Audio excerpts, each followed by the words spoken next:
Assalamualaikum warahmatullahi wabarakatuh. Halo semuanya, selamat datang di EduTalk Podcast bersama aku Edris Fabian Jingga dan hari ini aku ditemani oleh rekan aku nih yang bernama Najla Sakila Hafsa dan Naila Sofa Sauka. Hari ini kita akan membahas topik yang sangat seru banget nih, yaitu pembelajaran berbasis bimbingan. Oke, nah dengan tema itu di EduTalk Podcast ini kita nggak hanya akan ngebicarain tentang teori ya, tapi di sini tuh kita bakal membahas mengenai sebuah studi kasus yang mana relate gitu atau berhubungan dengan yang terjadi pada saat ini gitu. Karenanya telah datang juga di tengah-tengah kita pemateri hebat Ibu Dr. Nurti Budianti MPD, seorang pakar pendidikan gitu. Oke, selamat datang. Apa kabarnya, Bu? Alhamdulillah, teman-teman sehat? Alhamdulillah sehat. Oke, Bu. Jadi di sini kita dengan tema tadi pembelajaran berbasis bimbingan ingin berbincang gitu dengan Ibu, bagaimana pandangan Ibu sebagai ahli pendidikan mengenai hal ini. Ya, boleh nih Bu, langsung saja. Dalam mengajar, kenapa sih kita itu nggak boleh cuma ngasih materi, tapi kita juga harus memberikan bimbingan? Baik. Ini adalah materi yang sangat luar biasa teman-teman ya. Karena kenapa? Karena sekarang itu banyak sekali yang hasil dari pendidikan itu hanya knowledge doang gitu ya. Sementara nggak ngefeknya kemana ke akhlak. Maka dari situ teman-teman tahu kan dalam Islam itu kita diperintahkan oleh Allah untuk senantiasa mengubah diri kita bukan secara kognitif saja, tapi juga spiritual. Ataupun spiritual di sini ada keterampilan sosial, ada keterampilan beribadah kepada Allah Subhanahu wa taala. Yang tentunya itu akan berefek dari proses belajar kita. Nah, teman-teman kita harus mengetahui dulu apa sih dalam konteks pembelajaran ini. Pembelajaran dalam Islam itu kalau kita lihat itu adalah suasana yang harus terkoneksi gitu ya, baik antara pendidik ataupun peserta didik gitu ya. Yang terkoneksi itu maksudnya apa sih? Maksudnya adalah bagaimana nanti guru ataupun peserta didik menyiapkan suasana psikologis yang sama gitu ya dalam proses pembelajaran ini untuk mencapai tujuan ya. Makanya kalau ingin mencapai tujuan pembelajaran yang optimal gitu kan, nah kita harus menyadarkan betapa pentingnya kita belajar hari ini dengan menyampaikan tujuan belajar kita tuh apa gitu ya, sehingga nanti efeknya tuh nggak batas hafalan aja atau nggak sebatas apa namanya hanya tahu, tapi mampu mengaplikasikan. Itu yang mahal teman-teman ya. Bagaimana kita membimbing adik-adik kita, anak-anak kita, peserta didik kita untuk mengamalkan apa yang kita tahu. Dan proses bimbingan itu ini seringkali menjadi salah satu yang seringkali dicontohkan oleh Rasulullah SAW. Apakah dulu Rasulullah SAW menjadi seorang pemimpin hebat itu karena apa teman-teman? Karena bimbingan, gitu ya. Bimbingan kepada para sahabat, bimbingan kepada para pengikutnya, umatnya, gitu ya. Dengan apa? Dengan penuh kelembutan. Makanya kunci satu teman-teman, untuk membimbing peserta didik, maka kita harus bi'aini rahmah. Apa sih bi'aini rahmah itu? Melihat dengan kasih sayang, gitu ya. Siapa sih murid kita ini? Ini adalah makhluk Allah. Maka kalau makhluk Allah, kita harus seperti apa? Kita harus menjaga ucapan kita, menjaga perhatian kita. Sehingga apa? Bimbingan, kemudian dukungan yang kita berikan sebagai seorang pendidik kepada peserta didik itu mampu sampai pada hati. Sehingga kalau sampai pada hati kan ya mudah sekali untuk mereka menjalankan kehidupan dengan banyak perubahan. Nah, itulah pendidikan itu harus sampai mengubah gitu ya, kualitas hidup mereka menjadi jauh lebih baik. Baik, Bu. Berarti kita tuh misalnya sebagai pendidik gitu ya, Bu ya, bukan hanya menuangkan apa ilmu yang kita punya gitu ya, tetapi menuangkan akhlak juga ya, Bu ya. Seperti mengajarkan caranya sopan santun atau berbahasa yang baik gitu ya, Bu. Nah, sekarang pertanyaannya tuh apakah gitu, Bu, ini berkaitan gitu dengan teori Lev Vygotsky gitu. Eh, bagaimana gitu pendapat Ibu? Baik. Kalau kita melihat teori bimbingan itu banyak sekali ya para ahli yang mengatakan bahwa proses belajar itu harus ada bimbingan kayak gitu ya. Betul. Nah, apa sih yang diajarkan teori Vygotsky itu? teori Vygotsky itu mengatakan bahwa kalau ada seorang peserta didik mau belajar itu biasanya lewat pengalaman gitu ya. Artinya apa sih, adanya tutor sebaya barangkali ya kalau di dalam kelas kayak begitu. Kemudian yang kedua ada Brunner. Brunner itu beliau mengungkapkan bahwa proses pembelajaran juga tidak jauh dari proses bimbingan yang harus diberikan antara guru kepada peserta didik ya, untuk mengungkapkan suatu konten-konten yang mungkin kompleks sifatnya gitu.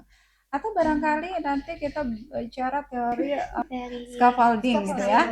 Nah, tiga teori ini atau yang scaffolding ini itu adalah sebuah teori yang dimana beliau itu menekankan pada proses dimana seorang pendidik ini memberikan dukungan, memberikan bimbingan kepada seorang peserta didik, gitu ya. Dan ini sejalan dengan teori yang diungkapkan oleh Imam Al-Ghazali. Beliau adalah seorang ulama hebat, teman-teman, dan apa yang beliau ajarkan kepada umatnya bahwa kita ini akan menjadi makhluk yang sempurna lewat proses pendidikan. Karena proses pendidikan itu jauh lebih penting. Makanya kenapa Rasulullah mengatakan bahwa thalabul ilmi fardhatun ala kulli muslimin wal muslimat. Ya sampai mengatakan bahwa kedudukan menuntut ilmu ini sangat penting gitu ya. Kenapa? Karena dengan pendidikan inilah yang akan mengubah kualitas dirinya baik di mata Allah, teman-teman. Karena ilmu itu akan mengangkat derajat seorang hamba gitu. Nah, Imam Al-Ghazali ini pernah mengatakan bahwa beliau juga menekankan bahwa proses pendidikan ini itu tidak lepas dari proses bimbingan gitu ya. Bagaimana kita harus menghadirkan proses bimbingan dan bagaimana prinsipnya, teman-teman. Nah, ketika kita membimbing, kita harus menerapkan proses yang baik ya. Maka ada tahapan, ada prinsip yang perlu kita tanamkan atau kita aplikasikan di dalam lapangan ataupun dalam tataran dunia pendidikan. Pertama apa? Nazla pernah kan kalau lihat ke kelas itu dengan berbagai macam karakteristik ya. Ada yang anaknya enggak bandel sih, maksudnya ada anak aktif gitu ya. Ada anak yang tipenya kognitif nih, ada anak yang tipenya afektif. Atau misal ada anak yang tipenya psikomotor gitu ya, yang senangnya jalan-jalan, yang senangnya tingkahnya luar biasa ya. Dan itu adalah anugerah yang Allah berikan kepada setiap manusia yang karakteristik itu adalah bukan kekurangan, bukan kekurangan ya teman-teman, tapi itu adalah salah satu anugerah yang tentu ini menjadi catatan bagi para pendidik ya untuk menganalisis karakter itu untuk menemukan gaya belajar yang baik gitu. Maka dalam membimbing pun yang pertama prinsipnya adalah satu, kenali karakteristik peserta didiknya. Kalau kita mengajarkan anak-anak kita juga kan kita kenali ini anak kita tuh punya karakter gaya belajar yang kayak gimana gitu. Nanti kita akan mempunyai perlakuan yang berbeda dengan anak-anak yang punya gaya belajar yang berbeda. Misal kita menemukan satu anak yang ini sifatnya tipe belajarnya kognitifnya gitu ya, atau afektif itu perasa ya. Gue punya anak nih, anak itu beliau itu perasa, dia tuh kalau kalau di tes psikolog ya, tes gaya belajar itu afektif. Maka apa yang diajarkan dia tuh harus menemukan kenyamanan ketika belajar dulu. Gitu. Nah begitu pun jadi seorang pendidik. Ketika kita memberikan bimbingan kepada anak didik kita, maka kita harus mengetahui bagaimana karakteristik dari gaya peserta didik dan kemudian kita menentukan bagaimana gaya belajarnya. Gitu ya. Dan yang ketiga, kita menemukan juga situasi psikologis anak kita, teman-teman, atau peserta didik kita. Karena kita tahu loh, teman-teman, peserta didik yang hadir di kelas itu dia membawa segudang masalah gitu ya di rumahnya. Dia punya masalah sama orang tuanya, dia punya masalah dengan kerabatnya, misal temannya dan sebagainya. Kita sebagai seorang guru yang baik itu bisa memahami keadaan psikologis anak kita sehingga jatuhnya kita mendidik itu dasar karena Allah sehingga kita bisa menemukan solusi terbaik untuk pemecahan permasalahan yang ada pada kehidupan peserta didik gitu ya. Dan kemudian apa teman-teman yang bisa kita lakukan juga, kita bisa memberikan apresiasi ya. Dan apresiasi itu penting teman-teman. Walaupun bisa diungkapkan dengan apa sih, verbal ataupun non verbal gitu ya. Kalau verbal tuh kata-kata, oh hebat ya Najla, ini udah apa namanya nilainya 100 nih hari ini gitu. Kita kasih applause gitu ya, atau kita kasih reward and punishment. Misalkan itu juga bagian dari salah satu bentuk bimbingan. Ya kasih reward, kasih punishment. Kalau reward kan hadiah, kalau punishment kan beberapa ya teguran sanksi, gitu ya, sanksi kepada anak-anak yang mungkin dia tidak mengikuti aturan di kelas seperti itu ketika saat kita membimbing dan lain sebagainya. Dan tentu ketika beberapa prinsip itu kita lakukan di dalam proses pembelajaran, itu akan menaikkan gitu ya. Ya menaikkan apa sih teman-teman? Menaikkan minat belajar ataupun konsentrasi. Karena kita menyadari betul bahwa kita sedang berinteraksi dengan manusia. Ya, maka kalau kita sedang berinteraksi dengan manusia, kita harus senantiasa melibatkan Allah, karena siapa yang punya anak ini itu adalah Allah, siapa yang bisa membolak-balikan hati anak ini adalah Allah gitu ya. Makanya dalam Islam itu kalau kita lihat bimbingan terbaik itu adalah kita harus mampu melihat bahwa Al-Quran itu salah satu proses pembelajaran bagi umat kita. Siapa yang bisa memberikan bimbingan itu adalah Allah. Ya Allah sebagai murabbi dan kita sebagai mutarabbi. Apa isinya kurikulumnya adalah Al-Quran. Al-Quran itu adalah kurikulum kehidupan manusia ya yang telah Allah berikan bimbingan kepada manusia lewat ayat-ayatnya ya, lewat tanda-tanda kekuasaannya misal. Ya.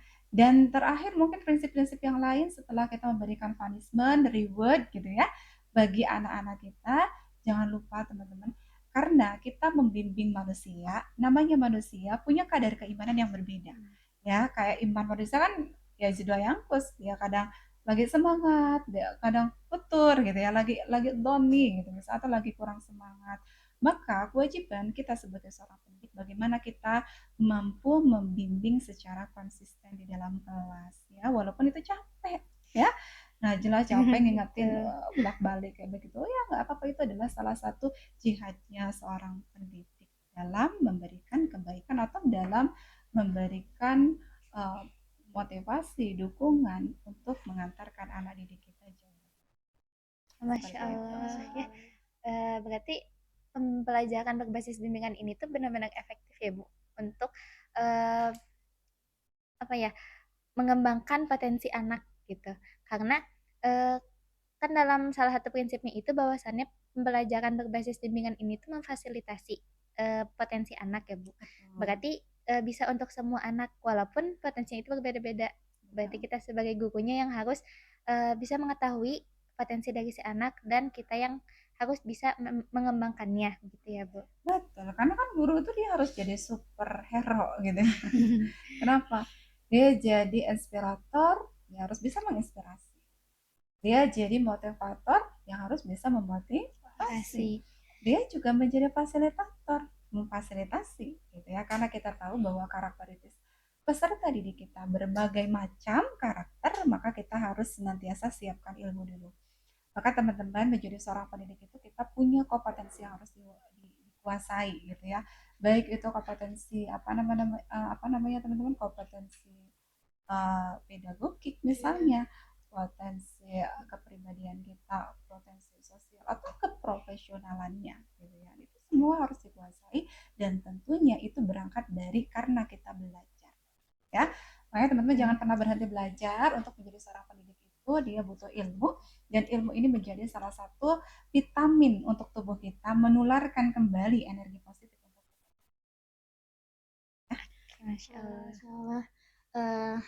Setelah kita tahu gitu ya dari paparan Bu Nurti gitu ya tentang teori yang ada dengan dalam perspektif Islam tadi ya Bu ya. Nah, bagaimana sih Bu ciri-ciri pendidikan itu yang berbasis bimbingan tuh bagaimana gitu menurut Ibu ciri-cirinya?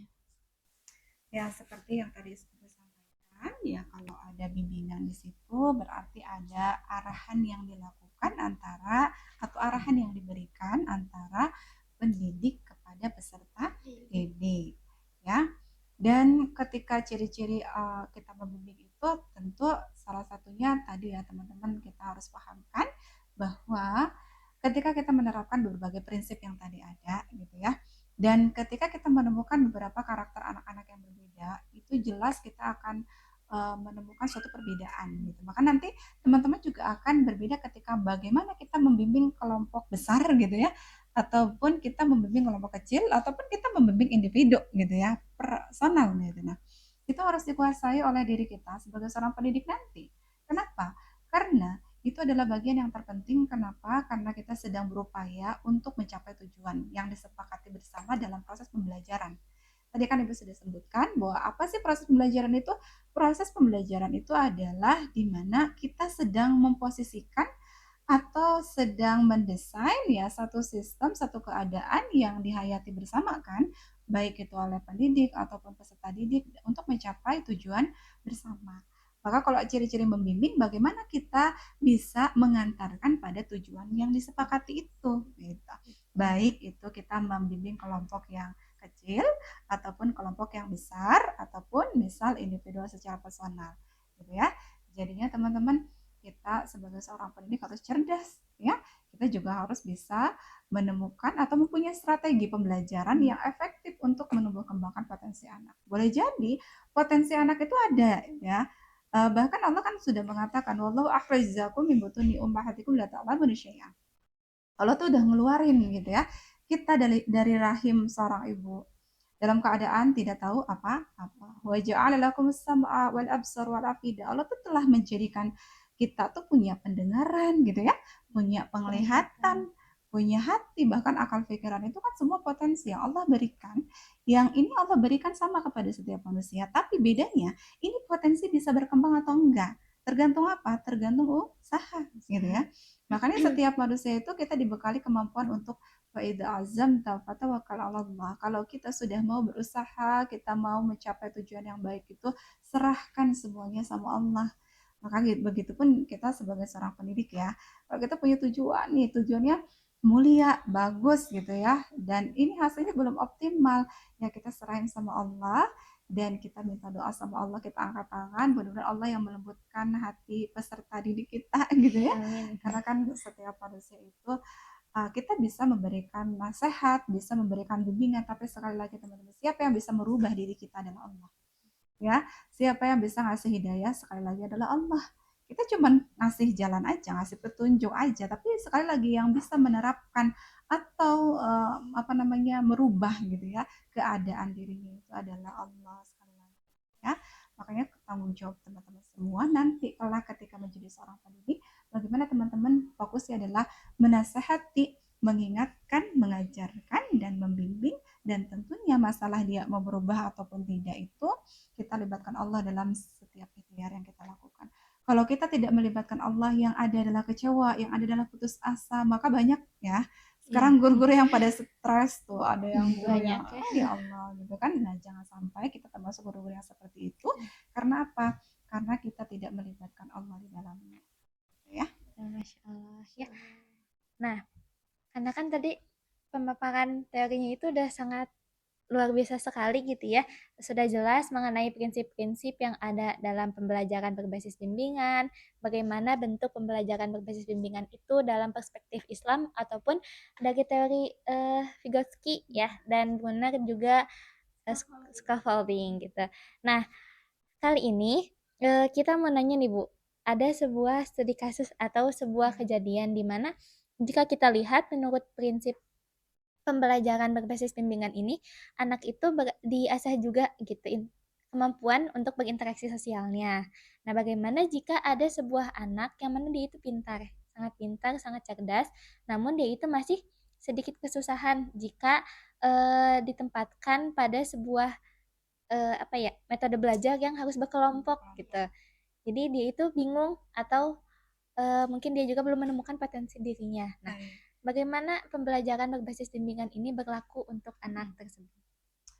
Jadi kalau kita lihat tentang kepribadian manusia ya, kita kan kenal ada yang introvert, ada ekstrovert gitu ya.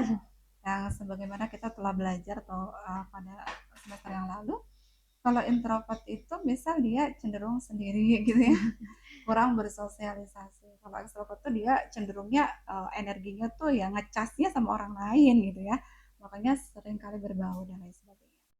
Nah, kalau kita dihadapkan dengan kondisi anak tersebut ya, yang misal dia tuh pintar, cerdas, misal secara kemampuan tuh dia mumpuni lah gitu ya.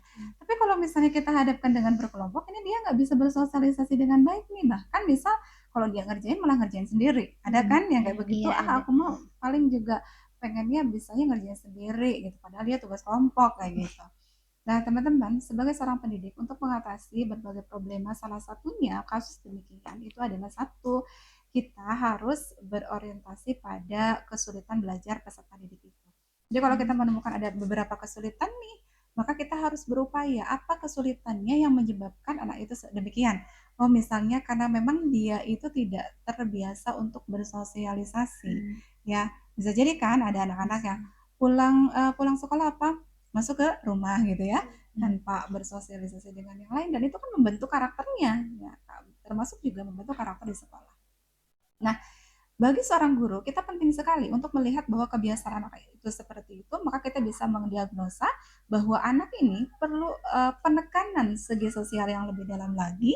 Maka dari itu bisa kita memberikan salah satunya bisa tutor sebaya kayak tadi teori Vygotsky gitu ya. Ya tutor sebaya itu kita bisa mengarahkan bahwa kamu itu nanti belajarnya dibarengi dengan ini ya. Maka diskusi silahkan dan itu bisa dilakukan bukan satu kali tapi berkelanjutan.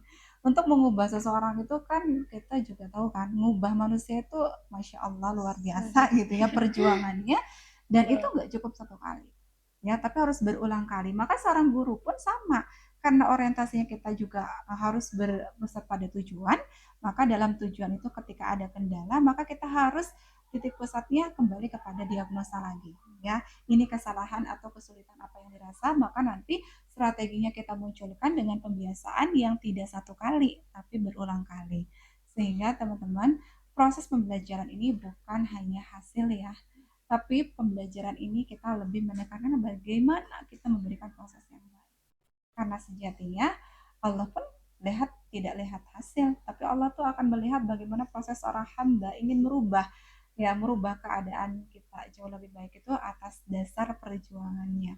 Maka dengan demikian ya mudah-mudahan ini menjadi pembelajaran buat teman-teman ya, Adelis, kemudian Najla dan Naila ya supaya nanti ke depan kita bisa menjadi seorang pendidik yang baik yang bisa membimbing adik-adik kita atau peserta didik kita nanti yang tentunya itu berasal dari kesadaran hati karena Allah.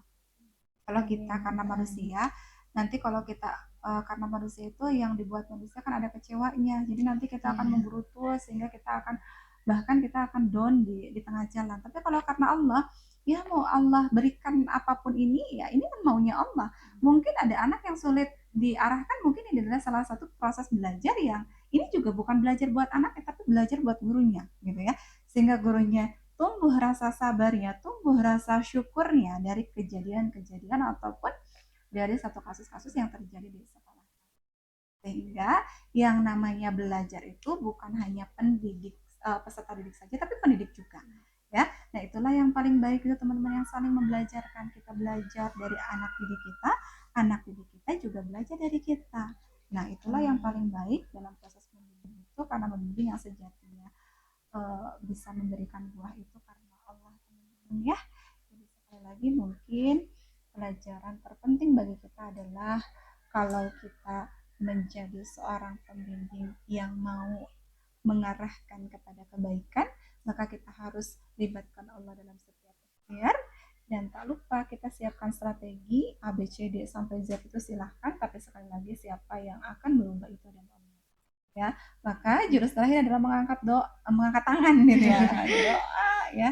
Maka Waladun Soleh juga kan bukan anak nasab aja, tapi anak yang kita didik ya. Insya Allah kalau anak didik kita itu jadi anak yang soleh, kemudian mendoakan kita juga kan itu jadi amal jariah bagi seorang pendidik. Masya Allah, ya luar biasa sekali. Oke, setelah mendengar jawaban dari studi kasus yang telah diberikan ya Bu ya, berarti itu jadi bimbingan di kelas gitu ya Bu, bukan hanya ya seperti tadi gitu ya, kita tuh harus mengetahui gitu psikologi anak itu bagaimana cara dia apa ya belajar tuh enaknya tuh bagaimana gitu ya Bu ya. Mungkin cukup ya untuk pemaparan materi dan studi kasus yang kita berikan gitu ke Ibu. Langsung aja. Masya Allah, tabarakallah ya. Jadi teman-teman pada intinya itu kalau mengajar itu kita dengan logika, tapi kalau kita membimbing itu dengan hati. Terima kasih banyak Ibu Nurti atas ilmunya. Saya Edelis Flabian Jingga dan juga rekan-rekan saya pamit undur diri. Semoga bermanfaat. Terima kasih dan sampai jumpa. Wassalamualaikum warahmatullahi wabarakatuh. Dadah. Sebagai penutup, boleh nggak nih Ibu kasih closing statement untuk para pengajar di Indonesia atau bahkan di seluruh dunia? Membimbing yang baik itu yang penuh dengan keteladanan. Maka seorang pendidik yang membimbing dengan keteladanan, ia bagaikan tukang kebun yang dengan sabar merawat bunga-bunganya. Ia menyirami dengan ilmu, memupuk dengan kasih sayang, dan hingga akhirnya bunga itu mekar harum dan keindahannya bisa dirasakan oleh seisi dunia. Mari menjadi seorang pendidik yang penuh teladan. Dadah.